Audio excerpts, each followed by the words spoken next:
Oggi è una giornata particolare. Buongiorno amici, il nostro viaggio continua. Dopo la Val di Noto si prosegue verso una Sicilia molto antica e piena di oggetti che attirano molta attenzione. Poi ci aspetta una bella scalinata verso il mare e dopo la Pasquetta nel villaggio magrebino navigheremo tra le saline in un mare pazzesco. Ma prima di tutto questo torniamo nella Val di Noto per concludere in bellezza a Caltagirone, dove assisteremo a una cosa mai vista prima e non solo una. Tra le città più colorate della Sicilia, situata tra Piana di Gela e quella di Catania, Caltagirone con il suo centro storico fa parte del patrimonio di UNESCO de Val di Noto. Oggi è una giornata particolare, è venerdì santo, quindi questo pezzo di video sarà di conseguenza.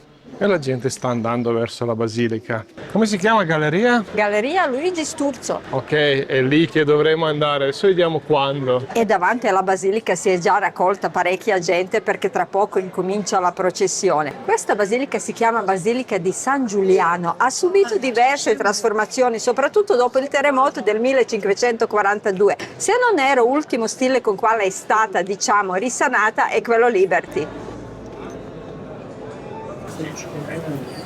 È iniziata la processione e ci è stato concesso di rimanere in prima fila, grazie. Mai prima d'ora abbiamo assistito in prima persona ad un evento del genere.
Buongiornissimo.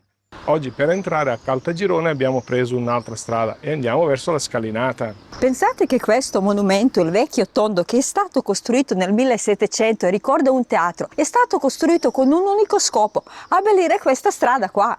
E ora vi faccio vedere una cosa. Questo pezzo qua che sta in piazza è evidente che è stato fatto a mano. Si vedono proprio le impronte digitali della persona che cercava di attaccare singoli pezzi. Ma a proposito delle pigne, siamo in via Roma, dall'altra parte della strada c'è la bottega della ceramica di Ruben Falcone. A questo punto avete indovinato che Ruben ci fa vedere come si crea una pigna. Si parte dall'argilla morbida. Come prima cosa si fa la base, che viene fatta incalire per poter applicare le paline. Per fare le paline si fa un salsicciotto d'argilla e con le abili mani del maestro si creano i palini, tipo gnocchi. I palini vengono bagnati nell'argilla liquida per poter essere incollati sulla base e poco a poco la pigna prende forma. Una volta finita viene depositata sugli scaffali per circa una settimana e mezza a 2. Dopo che è essiccata viene spugnata con una spugna e un po' d'acqua per togliere tutte queste piccole imperfezioni, in modo tale da renderla proprio liscia. Prima solitamente viene smaltato con uno smalto bianco neutro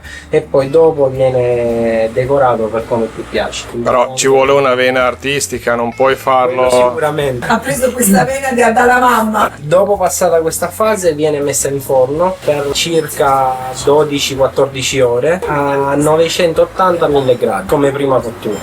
Finita la prima cottura si fa raffreddare con un processo ancora più lento di circa 18-24 ore. Ma quanto ci vuole a fare una testa? All'incirca va via un mese. E questo è il forno. Ci dicevi prima che qui a Caltagirone tutti i miei colleghi sono artigiani al 100%, quindi producono da zero fino a prodotto finito. Mi chiamo Ruben, Ceramiche Falcone. Il ponte di San Francesco collega le due parti di centro storico, ma la sua particolarità è quella che è stato abbellito con delle ceramiche prodotte dai artigiani locali. E qui dal ponte pensiamo di aver visto una fontanella. E non siamo soli a fare le riprese. E abbiamo incontrato qui i colleghi di Caltagirone. Che posto è? È un posticino molto particolare, dobbiamo cercare un attimo di capire. Questa è la loggia di Caltagirone. E ci sono delle decorazioni pazzesche con delle ceramiche, o almeno sembrano. mentre qua si vede chiaramente che sono le ceramiche.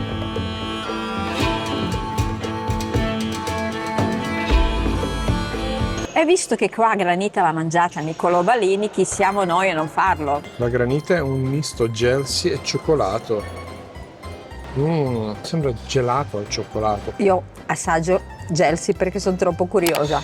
No, ma veramente come quelle gelsi che andiamo a raccogliere noi. Buonissimo. E poi la consistenza, guarda. Sì, sembra Sta gelato. sola. Ora mi faccio la brioche al cioccolato. È l'ultimo pezzettino della brioche. Brioche finita, non resta che finire anche la granita.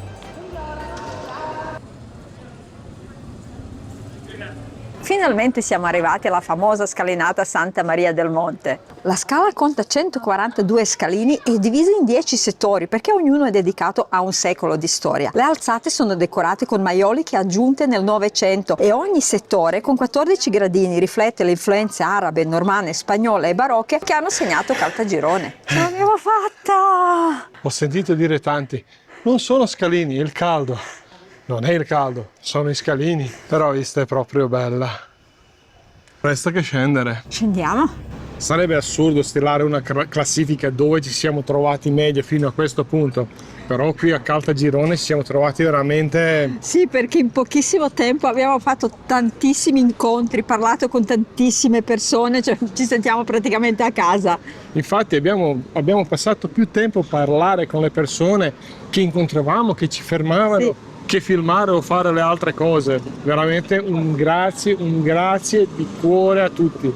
Per tutte le riprese con il drone, come anche per questa scalinata fiorita, dobbiamo ringraziare Francesco ed Alessandro, i videomaker di Caltagirone, che le hanno concesse per far vedere ancora meglio la loro città. Grazie ancora. Andando da Caltagirone verso Agrigento ci stiamo godendo rilassante campagna sicula. Scendendo verso Gela e poi via verso Agrigento attraversiamo la bella piana di Gela. Per fortuna non c'è molto traffico, così possiamo finalmente riprenderci un po'. Si incrocia soltanto qualche trattore solitario e dopo un po' ecco che davanti a noi si apre il mare. Il micio della Scala dei Turchi. E siamo arrivati al mare. E dopo Caltagirone sul nostro percorso non poteva mancare la Scala dei Turchi. Là sopra c'è un locale con vista. Ma pure qua c'è un locale con vista. Io non sono proprio il tipo dei locali con vista, però quello che mi sta attirando, soprattutto sia di uno che dell'altro, è l'odore del fritto. Quello lì farà foto peggio di me. È più storto di Maya quando fa le foto. Non ho ancora provato l'acqua. È caldissimo. Vabbè certo, questa insenatura. Guarda, non arriva neanche nel mese di agosto così. Ma al di là della Scala dei Turchi o no, questo posto è pazzesco, ma probabilmente come tutto il mare di Sicilia che noi incominciamo a conoscere. La Scala dei Turchi deve il suo nome a due cose. Prima è ovvia, si vede che sembra una scalinata. La seconda è incursione dei pirati saraceni, che gli abitanti del posto erroneamente chiamavano i turchi. Ma pare che proprio questi saraceni utilizzavano questa scala, diciamo questa forma rocciosa, a forma di scala, per salire su e andare a saccheggiare Real Monte. Ma questo vizietto di chiamare tutti quanti turchi non ce l'avevano soltanto qua, l'abbiamo sentito pure in Puglia. C'è un po' di gente, ma non troppa. A partire da questo punto la Scala dei Turchi sarebbe stata chiusa al pubblico, nonostante la presenza di numerosi turisti. Desideriamo pertanto ringraziare due nostri vicini camperisti tedeschi che hanno avuto la gentilezza di condividere con noi le immagini riprese dal loro drone. E ora, godetevi la Scala dei Turchi.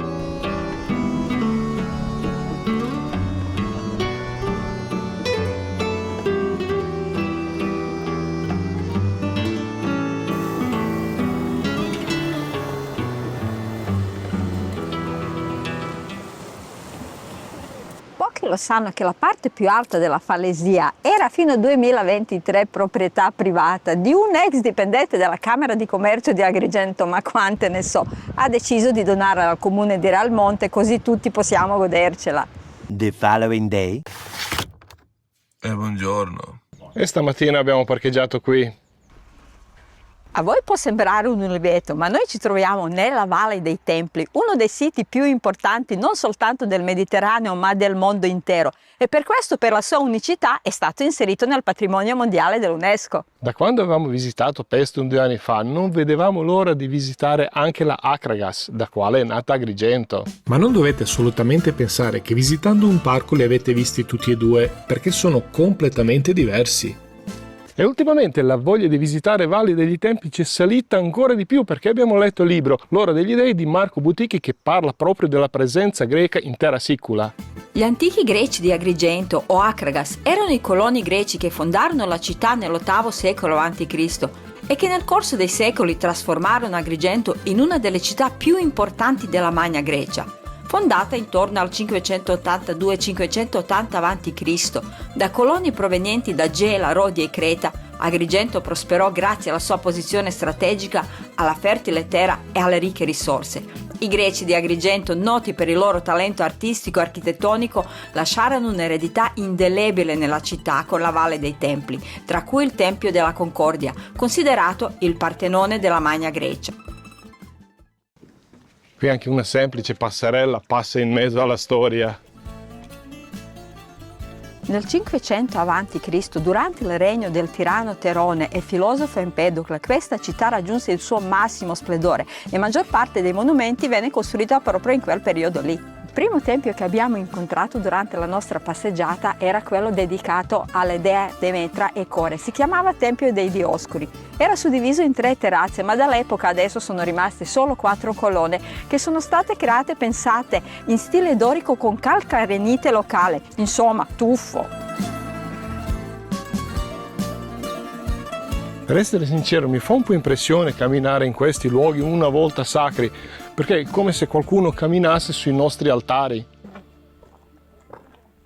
Demetra e Core erano le dee della terra, della rinascita, rigenerazione, e non è strano che in questa epoca sono stati trovati addirittura 2 ipogei, dalle quali acqua proveniva dall'Agrigento e veniva portata nel giardino di Colimbetra, che vedremo più avanti. E sullo sfondo abbiamo Agrigento, la città di Pirandello, poi poco lontano è nato anche Andrea Camilleri, per non parlare che Agrigento è anche la città dell'ispettore Lo Iacono. Questo rigoglioso giardino dietro le mie spalle, che si chiama Calimbetra, una volta veniva completamente riempito d'acqua e pensate, ci sono 5 ettari qua dietro. E l'acqua veniva portata tramite i canali, 18 canali scavati dai prigionieri cartaginesi. E noi andiamo avanti.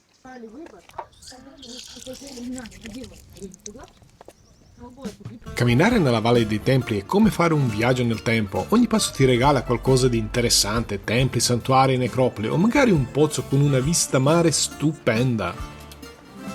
C'è una fantastica vista mare e la strada ci sta portando a un personaggio che conosciamo tutti. Qua nella Valle dei Templi non è mai certa attribuzione dei nomi ai templi. Questo qua, per esempio, si dice che è stato battezzato da Cicerone, il Tempio di Ercole, che era uno dei eroi di questa città. Purtroppo adesso sono rimaste in piedi soltanto 8 colonne, anche questo qua, come tutti gli altri, sono stati fatti in calcarenite. Prima sentivo una guida spiegare che all'epoca tutti questi templi erano bianchi, perché ovviamente i templi in Grecia erano bianchi, quindi sono stati dipinti di bianco. La maggior parte delle colonne ovviamente era giù e per riereggerle, rialzarle, per far vedere il suo splendore originale hanno dovuto mettere inserti, in questo caso in mattoni.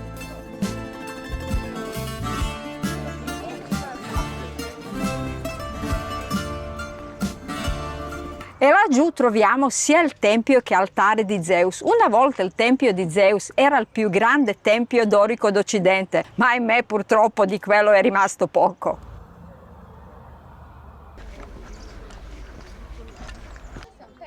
Abbiamo trovato anche una necropoli e lì sotto si trova pure l'ingresso nelle catacombe. Che è questo qua?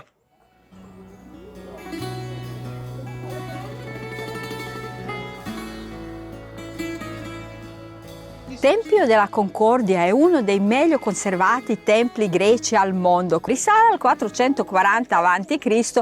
in stile dorico, realizzato sempre in pietra locale. Ma sapete come mai è rimasto così bello, così integro? Perché nel VI secolo d.C. qua hanno fatto una chiesa cristiana. E E se i templi di Pestu mi hanno lasciato senza fiato, qua come mi capita ultimamente mi sono messa di nuovo a piangere. Ma che vista spettacolare!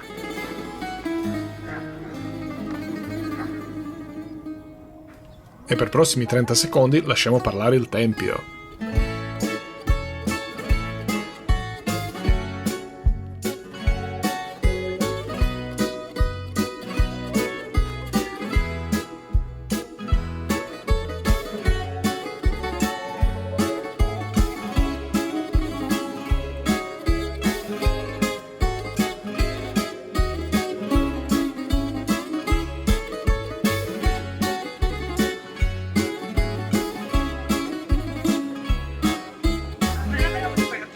Ok. Fermo. Le statue di Igor Mittorai le trovate un po' in tutta la Sicilia, una c'è sull'Etna, una l'abbiamo vista a Ortigia, nel parco archeologico di Siracusa. Tutto quest'anno c'era la sua esibizione. Questa qua è una statua permanente, si chiama Icaro caduto. Con questa statua Mittorai voleva rappresentare il mito della libertà e la disobbedienza. Quando si oltrepassa il limite della libertà, si diventa disobbedienti, succede questo, ahimè. Guarda che ti sta guardando, spostati. La statua di Mittorai sembra di attirare attenzione più di qualunque altra cosa nel parco. Sarà per via del pisello. È veramente stupendo.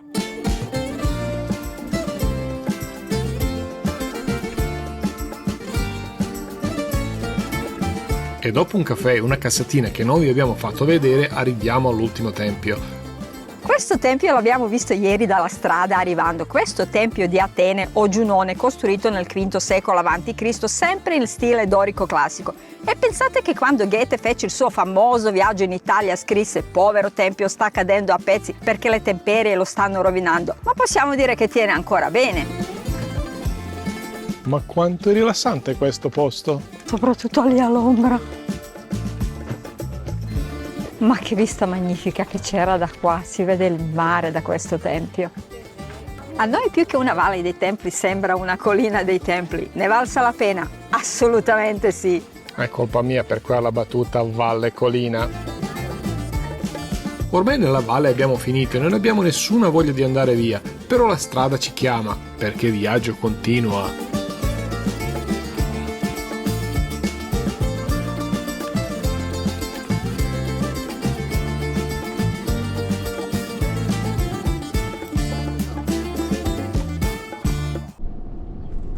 E veramente grazie di cuore al nostro navigatore che ci ha concesso nuovamente l'opportunità di conoscere meglio la Sicilia.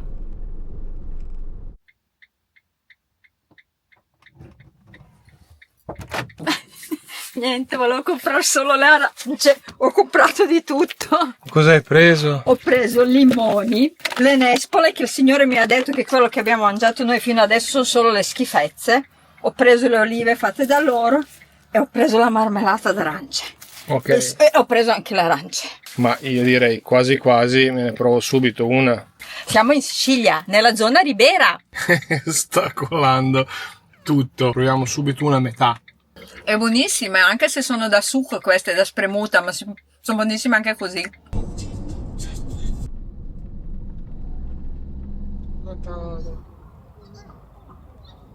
E siamo arrivati a Mazara del Vallo. E come vede uno dei porti si precipita subito. Zara del Vallo è uno dei più noti porti pescherecci del Mediterraneo. Ha una flotta di 400 navi pescherecce con 4.000 persone attualmente a bordo. A Mazara del Vallo siamo venuti perché abbiamo letto che c'è rimasta una forte testimonianza dell'architettura araba. Però se non sbaglio c'è anche una forte comunità magrebina che vive nel centro storico. Ancora oggi. Oh, ma quello lì non è mica famoso ficus? Oh, ma è un ficus, ma c'ha un diametro indescrivibile, la chioma è gigantesca, ma magari da questa parte si vede meglio. Si capisce un po' meglio? E poi ovviamente da ogni lato è completamente diverso, continua a cambiare. Veramente pazzesco, ma guarda che ramo. Ma sai che i rami assomigliano alle gambe del dinosauro? È vero! Ne abbiamo già visti dei grossi in Sicilia, ma uno così no. Tutte le panche del parco sono decorate più o meno così e ognuna è diversa. E dopo una lunga dominazione araba sono arrivati i normanni. Cosa hanno fatto? Hanno costruito le mura, le torrette, il castello, e di tutto ciò è rimasto questo arco qua.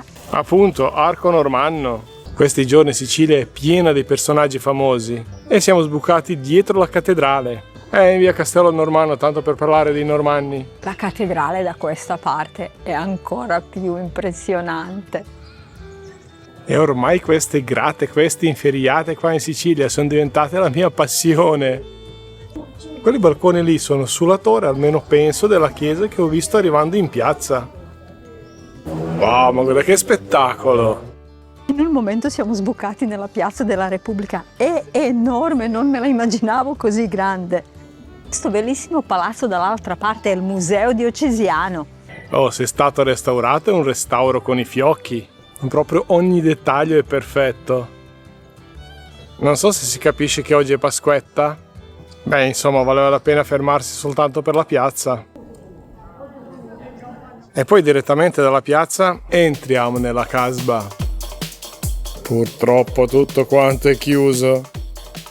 Il quartiere arabo nasce nell'827 d.C. ovviamente con l'arrivo degli arabi, e per anni i pescatori mazzaresi e tunisini hanno condiviso il loro lavoro e la vita quotidiana, creando così legami profondi. Kasbah deriva dall'arabo e vuol dire città fortificata, cuore pulsante della città, ma per noi non è una parola nuova, in quanto dove siamo nati nella ex Jugoslavia, in particolare nella Bosnia e Erzegovina, c'era una forte influenza della lingua araba, come amano dire da noi, per via dei 600 anni sotto i turchi, grazie ai quali oggi mangiamo bene. Un modo molto semplice per abbellire i vicoli. Diciamo che abbiamo imboccato la strada giusta. Wow, guardate questa porta qua. Ma che spettacolo. La via dei pescatori, chi l'avrebbe mai detto?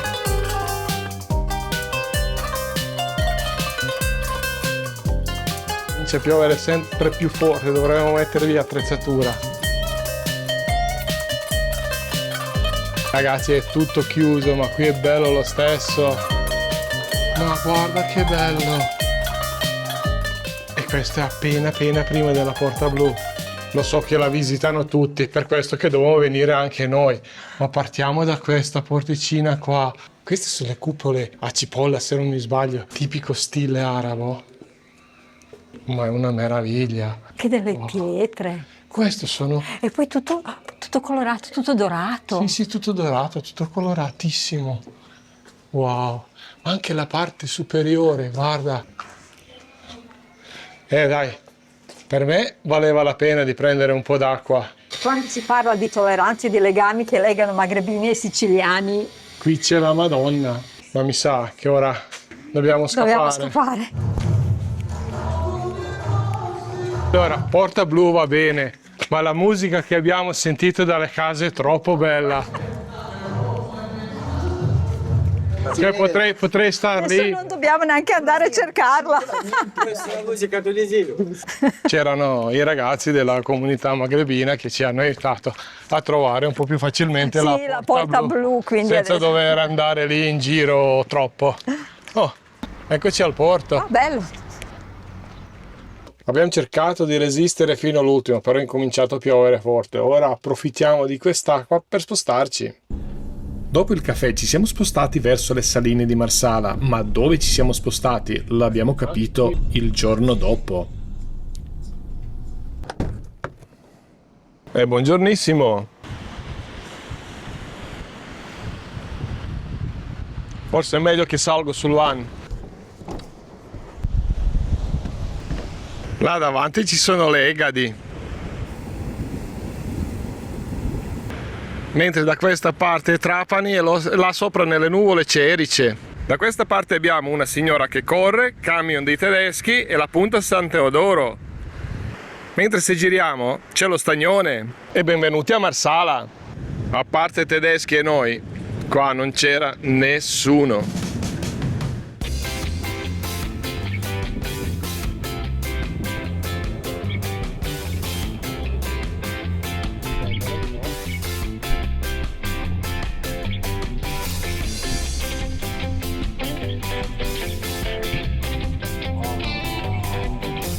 E per quelli che non lo sanno, Stagnone è un paradiso per il kitesurf, anche per il windsurf, ma soprattutto kitesurf. Qui è pieno delle scuole ed è un paradiso soprattutto perché è molto facile imparare e anche se sbagli comunque ti rialzi in piedi, perché sul Garda non ti rialzi in piedi.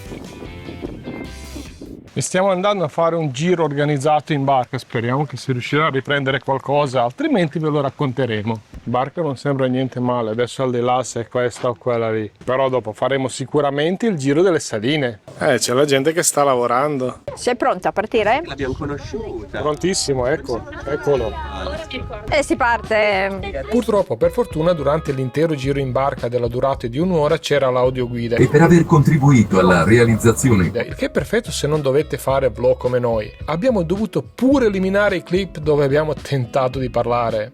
Siamo partiti dal cuore delle saline di Marsala, un paesaggio davvero unico. Distesi di vasche d'acqua, montagne di sale bianco e operai che lavorano ancora oggi con metodi tradizionali. Un luogo dove il tempo sembra essersi fermato. Ogni tanto sembrava film da altri tempi. Appena lasciato Ormeggio con la barca ci muoviamo lentamente attraverso il canale delle saline. E poi non posso non domandarmi se questo mulino è autentico.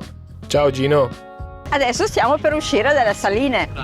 Entriamo nello Stagnone di Marsala, una laguna costiera che nonostante il nome ha acque sorprendentemente pulite. Questo grazie al continuo ricambio, ma mi spiego meglio. Isola Grande o Isola Lunga con i suoi 8 km si pone davanti a Marsala, creando lo stagno naturale. Però avendo l'apertura sia a nord che a sud c'è un continuo ricambio d'acqua. Insomma, di stagno ha soltanto il nome. Come si diceva, l'acqua è limpida e trasparente nonostante la profondità, mediamente di 40 cm e mai oltre 1,5 m.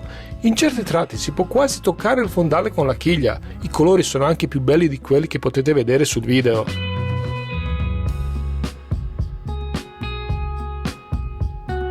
Ci dirigiamo verso l'isola di Mozia, il cuore storico dello Stagnone. Oggi è un'isola privata, visitabile, ma un tempo era una delle colonie fenicie più importanti del Mediterraneo. Fondata intorno all'VIII secolo a.C., Mozia era un centro commerciale strategico perfettamente difendibile grazie alla sua posizione. I fenici, esperti navigatori, l'avevano scelta proprio per questo.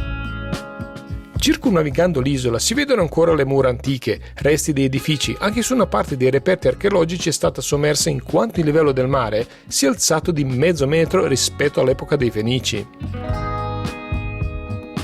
Sull'isola si trovano persino i resti di un impianto industriale per la lavorazione del porpora, un colorante prezioso usato nell'antichità. Uno dei reperti più famosi trovati qui è il cosiddetto Giovinetto di Mozia, una statua in marmo di incredibile bellezza, oggi esposta nel museo dell'isola, la cui origine è ancora un piccolo mistero. Abbiamo fatto il giro completo dell'isola in barca e da lì si possono vedere anche le altre isole dello Stagnone. Una di queste è l'isola La Scuola, più piccola di tutte con i suoi 80 x 50 metri. Il nome non è casuale, durante il periodo romano vi era una scuola di retorica dove tra l'altro si pensa che insegnasse Cicerone ai tempi in cui era questore della città. Uno dei 3 edifici esistenti durante la seconda guerra mondiale veniva utilizzato come lazzaretto per i malati infettivi. Un altro momento davvero suggestivo è stato il passaggio sulla strada sommersa che un tempo collegava Monza alla terraferma. Il colore diverso, marroncino e giallo che si vede in avanti, è l'antica strada punica. Si tratta di un'antica strada in pietra della lunghezza di 2 km, oggi sotto il livello del mare, come abbiamo detto per l'innalzamento del livello del mare dei tempi antichi, ma perfettamente visibile dall'alto, specialmente nei giorni di acqua calma. Un'opera di ingegneria sorprendente per l'epoca. Una curiosità, era larga 7 metri per consentire il passaggio contemporaneo di 2 carri, più larga dell'odierna Gardesana, unica strada che costeggia il lago di Garda. Laguna dello Stagnone, si sviluppa la macchia mediterranea, con specie tipiche quali il lentisco, la palmanana, il cisto e l'asparago. L'isola di Mozia è una isola privata, però durante il tour potete dire al capitano che vi farà scendere e potete visitarla tranquillamente. E alla fine, dopo aver navigato attorno alle isole e goduto del paesaggio tranquillo dello Stagnone, siamo rientrati passando di nuovo tra le saline. Se passate da Marsala, fate un giro, ci sono vari tour tra i quali scegliere.